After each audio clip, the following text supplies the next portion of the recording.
আসসালামু আলাইকুম। একজন হিন্দু ঠাকুর যার ছবি আপনার স্ক্রিনে দেখছেন, তিনি দাবি করেছেন ইসলাম ধর্মে নাকি নারীদের কোনো অধিকার দেয়া নাই, নাউজুবিল্লাহ, এবং তাদের হিন্দু ধর্মে নাকি নারীদেরকে যথাযথ অধিকার দিয়েছে।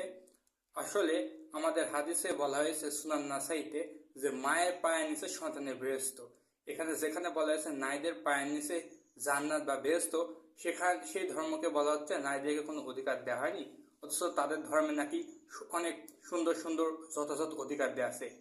এখন আমরা আসলে দেখব যে তাদের ধর্মে নারীকে কি অধিকার দেওয়া আছে। চলুন আমরা একটু দেখে আসি। তাহলে উহারা পিতা, মাতা, ভ্রাতা, ভাত্র, পুত্র, দেবর কিছুমাত্র অপেক্ষা করে না, আপনার অভিলাষ পূর্ণ করিতেই ব্যতিব্যস্ত হইয়া থাকে। মানে নারীরা সবসময় তারা সেক্স প্রিয়, মানে সবসময় তারা সেক্স করতে পছন্দ করে। এই জন্য যখন তাদের সেক্স উঠে পড়ে তখন বাপ ভাই বেটা কেউ দেখে না, যাকে পাই তার সঙ্গে নাকি করে। চমৎকার সনাতনী দিদিরা কি এমনটাই করেন আপনারা? বাবা ভাই কিছু দেখেন না, বলতে চায় না, যেহেতু অভিযোগ করেছে তাই জবাব দিচ্ছি। চলুন আমরা আরেকটা দেখি। এটা হচ্ছে স্কন্দ পুরাণ প্রভাস খণ্ড 101 অধ্যায়ের 28 নম্বর শ্লোক। এখানে কি বলছে দেখেন, রমণী ব্রহ্মচারিণী হোক বা যোগিনী হোক, মানে ধার্মিকের বিভিন্ন কোয়ালিটি বর্ণনা করছে, হোক সুন্দর পুরুষ দর্শনে প্রমোদ বশত হোক তাহার বৌরঙ্গ কৃষ্ণ হইয়া থাকে। মানে হিন্দু সনাতনী যত বড়ই তারা ধার্মিক হোক না কেন, যত বড়ই ধার্মিক হোক না কেন, তারা সুন্দর পুরুষ দেখলেই তাদের জনিরস ভিজে যায়, এমনটাই বলা হচ্ছে। লোকের দেখা যায় যে মদ্য এবং লজ্জাশীল রমণী আচরণ লজ্জিত পরি। আরো ঘটনা আছে, আমি যাচ্ছি না, কারণ অনেকগুলো তথ্য আছে এখানে। বলছে নারী মানেই কামুক কি, রমণীগণের কাম বাসনা সততই প্রবল থাকে, মানে নারীরা সবসময় সেক্স করার জন্য পাগল হয়ে থাকে, বিশেষত ঋতুকালে, মানে যখন ঋতু হয়, মেন্স হয়, সেই সময়তে তাহার পরশের সমাধি পরিত হইয়া থাকে, তখন রমণীগণ পিতৃ কর্তৃক পরাভূত হইলে উপস্থিত চিন্তা করে। এবং এখানে আরো অনেক দিচ্ছে দেখেন, তারপর উপস্থিত কর্তৃক পুত্র উৎপন্ন হয়। মানে নারীরা সবসময় সেক্স কামনার জন্য সবসময় পাগল হয়ে থাকে। এটা স্কন্দ পুরাণ অবন্তী খণ্ডের 3 অধ্যায়ের 128 নম্বর পরিচ্ছেদের 7 থেকে 9 নম্বর শ্লোক। একটা শ্লোক দেখে নি, নারী ধর্ষণে পারদর্শী, তাই বলছে শ্রীমদ ভাগবত মহাপুরাণ অধ্যায় নম্বর 4, স্কন্দ 4 অধ্যায় 25 শ্লোক নম্বর 41। সবগুলো প্রভুপাদের স্কন্দের অনুবাদ। শেষ লাইন কি বলছে দেখেন, ধর্ষণ যদিও নিষিদ্ধ, তবু স্ত্রীলোকরা ধর্ষণে মানে অত্যন্ত দক্ষ পুরুষদের পছন্দ করেন। মানে ধর্ষণ এখানে কি বলছে, যে স্ত্রী যে নারীকে ধর্ষণ করা হচ্ছে, এই নারীগুলো নাকি যে পুরুষ ধর্ষণ করতে এক্সপার্ট, মানে অনেক বেশিক্ষণ ধরে পারবে, তাদেরকে নাকি নারীরা পছন্দ করে। নারীকে এটা অপমান করা হচ্ছে না, মানে যে ধর্ষিতা। এখানে কি বলছে দেখেন, ধর্ষণ যদিও বৈধ নয়, তবু স্ত্রী লোকেরা ধর্ষণে অত্যন্ত দক্ষ পুরুষদের পছন্দ করে। মানে নারীরা নাকি ধর্ষণে পছন্দ করে। কি সনাতনী দিদি, আপনারা কি ধর্ষণ, মানে যে ধর্ষণ করছে এরকম কি আপনাদের মাইন্ড, মানে ধর্ষণ হচ্ছে এটা আপনারা কি পছন্দ করেন? বা চমৎকার, আপনাদের নারীর অধিকার, সুন্দর, ধন্যবাদ। আচ্ছা, স্বাধীন নারীরা স্বর্গের বেশ্যা হবে, এই যেটা বলছে না, সনাতন ধর্ম নারীকে স্বাধীনতা দিয়েছে। কেমন স্বাধীনতা দিয়েছে দেখেন কি বলছে, তাহারা অজ্ঞানত কুলীয় সম্ভব দুর্মগা কুলটা ধূর্ত সর্বদা স্বাধীন মানে স্বাধীন ভাবা ও সর্বদা কলহ প্রিয় পৃথিবীর কুলটগণ এবং স্বর্গে অপ্সরার সমূহ ইহারা প্রকৃতি এবং তমভাগের অংশ হইতে উৎপন্ন এবং বেশ্যা বলিয়া পরিণত হয়েছে। এখানে দেবী ভাগবত স্কন্দ 9 অধ্যায় 1 শ্লোক নম্বর 37 থেকে 47 বলছে, যেসব নারী দুনিয়াতে একটু বাক চঞ্চল হয়ে যায়, একটু মানে ছটপট ছটপট করে, একটু কুলট স্বভাবের হয়, একটু ধূর্ত টাইপের হয় এবং সবসময় নিজেকে স্বাধীন স্বাধীন মনে করে, এরা হচ্ছে স্বর্গীয় অপ্সরা এবং এরা হচ্ছে বেশ্যা। যেসব নারীরা দুনিয়াতে স্বাধীনতা স্বাধীনতা করে চিল্লাচিল্লি করছে, দেবী ভাগবত বলছে তারা হচ্ছে বেশ্যা। সনাতন ধর্মের নারীর অধিকার, নারীর অধিকারের কথা বললে সে নারী হচ্ছে বেশ্যা, দেবী ভাগবতন বলছেন। চলুন তবে আরো কিছু প্রমাণ দেখে নিই।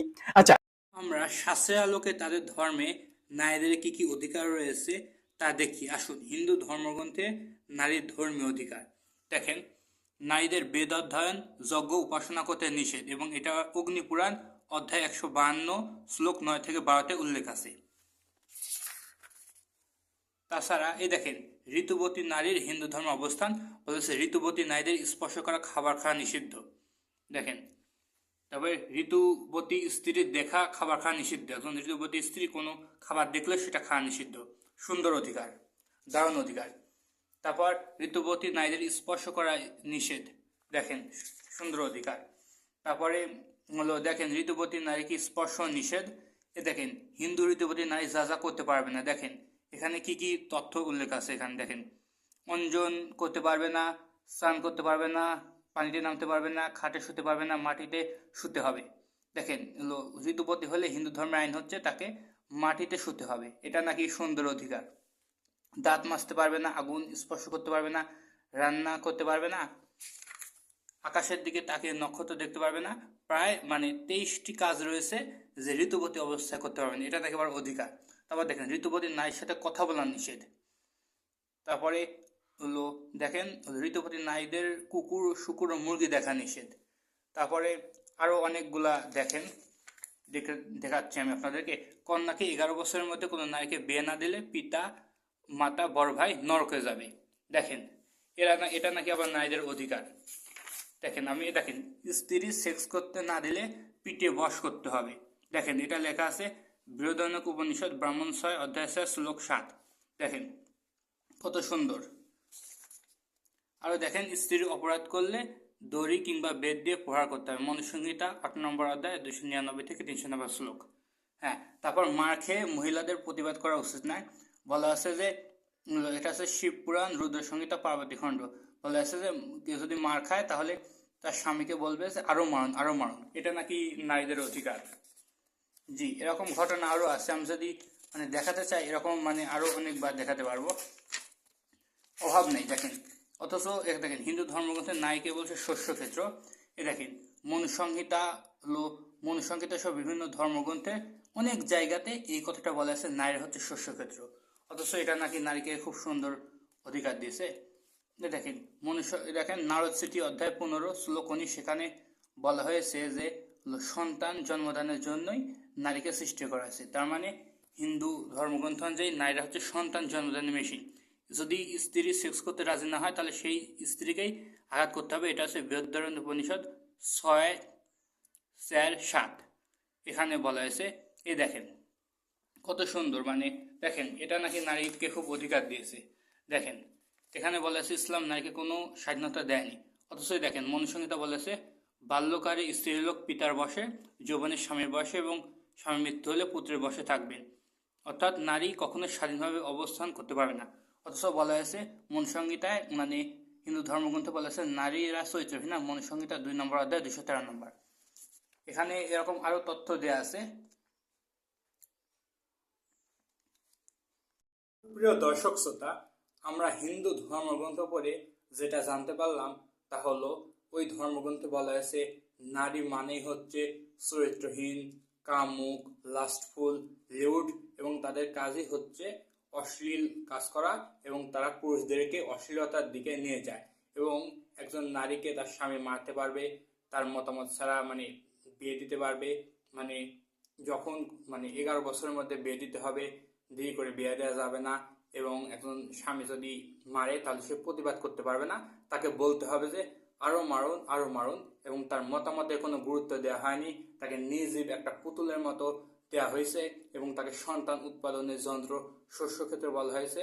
এবং বলা হয়েছে যে তাদের ধর্মগ্রন্থে যে নারীদের বিবরণ দেওয়া হয়েছে বিষয়ে যে নারীদেরকে শুধুমাত্র ওই লাগাইতে হবে, লাগালাগি ছাড়া কিছু নাই। এই ধর্মে নারীদেরকে শুধুমাত্র ওই লাগানো জিনিস ছাড়া আর কিছু নাই। শুধুমাত্র নারীদেরকে শুধুমাত্র পুরুষদের কামনার জন্যই ব্যবহার করতে হবে। নারীরা যে অন্য কোনো কাজ করবে ঋতুবতী অবস্থায় 23টা কাজ করতে পারবে না। হ্যাঁ, আসল কথা হচ্ছে এখানে নারীদেরকে কোনো মানুষই মনে করা হয়নি এবং গরু ছাগলও মনে করা হয়নি, একেবারে নির্জীব পুতুল এরকম একটা বিষয় হিসাবে দেখানো হয়েছে। অথচ এরা বলছে ইসলামে নাকি নারীর অধিকার নেই। যারা বলছে তাদেরকে বলছি আপনাকে ডিবেটের চ্যালেঞ্জ, আসেন ডিবেট করি। ডিবেটে দেখা যাবে যে কোন ধর্ম নারীকে কি অধিকার দিয়েছে। ডিবেটে আসেন এসব কথা না বলে। ভিডিওটি দেখার জন্য অসংখ্য ধন্যবাদ।